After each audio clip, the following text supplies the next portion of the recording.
Assalamualaikum, salam Malaysia Madani. Proses eKYC iaitu memaknai suah foto wajah dan kad pengenalan untuk pendaftaran sistem pangkalan data utama ataupun PADU hanya mengambil masa kurang 5 minit untuk disahkan. Menteri Ekonomi Rafizi Ramli menafikan proses itu memerlukan tempoh 3 hari. Jelasnya piawaian industri eKYC yang diberi sistem eKYC dalam pasaran menyebut 3 hari sama seperti aplikasi sedia ada di pasaran. Namun setakat ini eKYC bagi pengguna yang mendaftar untuk PADU hanya mengambil masa kurang 5 minit untuk disahkan. Setakat 5 petang semalam, lebih 40,000 eKYC telah disahkan dan pendaftaran dalam baris gilir eKYC untuk disahkan ialah sekitar 300. Dengan prestasi tersebut, Rafizi beri jaminan eKYC akan diproses kurang 5 minit.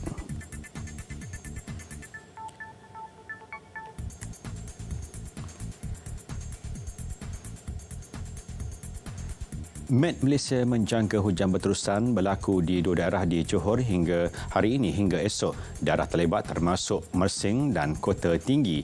Ia membabitkan amaran peringkat waspada.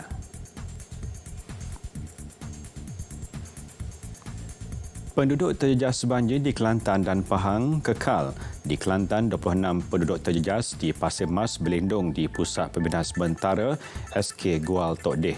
Sementara penduduk terjejas di Pahang pula 17 orang. 2 PPS dibuka masing-masing di Balaraya Kampung Baru Pertanian Maran selain Balaraya Kampung Batu Kapur Temerloh. Umat Islam yang terjejas banjir wajib melaksana solat fardu dengan sempurna tanpa menjamaknya jika kawasan PPS dihuni itu kering, lapang dan tiada darurat padanya. Mufti Wilayah Persekutuan Datuk Dr. Luqman Abdullah memberitahu air wuduk juga perlu dipastikan tiada kotoran najis dan cukup syarat sebagai air mutlak. Menurutnya, air banjir yang diyakini tiada najis boleh digunakan untuk berwuduk. Jika tiada air bersih, penduduk terjejas boleh bertayamum menggunakan debu atau tanah. Datuk Dr. Luqman menyeru umat Islam yang ditimpa musibah untuk menunaikan kewajipan solat dalam apa jua situasi. Hampir 500 keluarga disantuni menerusi pelaksanaan program ziarah Bela Care sepanjang 2023 di kawasan Parlimen Kangar.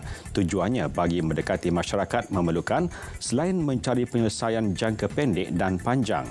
Ketua UMNO Kangar, Datuk Dr. Fathul Bari Mat Jahaya memaklumkan pelaksanaan dibuat secara mingguan dengan menyantuni keluarga asnaf, pesakit kronik dan mereka yang ditimpa bencana atau kemalangan. Setiap keluarga yang disantuni dapat meluahkan masalah dihadapi dan pihaknya akan merujuk kepada agensi berkaitan untuk tindakan seterusnya.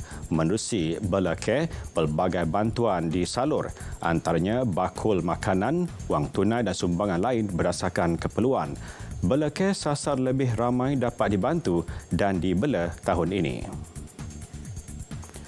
Polis giat memburu suspek terlibat kes pecah masuk kedai telefon bimbit di Taman Kota Masai, Pasir Gudang. Ketua Polis Daerah Seri Alam, Supritenden Muhammad Suhaimi Ishak berkata, laporan diterima dan pihaknya mengesan video dimaknai di media sosial memaparkan kejadian berkenaan. Siasatan mendapati kejadian berlaku kira-kira pukul 4.35 pagi. Barangan yang dicuri membabitkan 16 buah telefon bimbit dengan nilai kerugian dianggarkan lebih RM19,000. Kes disiasat mengikut Seksyen 457 Kanun Keseksaan.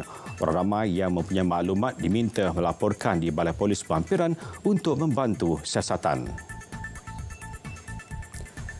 Sekian berita semasa dari Sungai ke Segara. Palestin pasti merdeka. Assalamualaikum dan salam Malaysia Madani.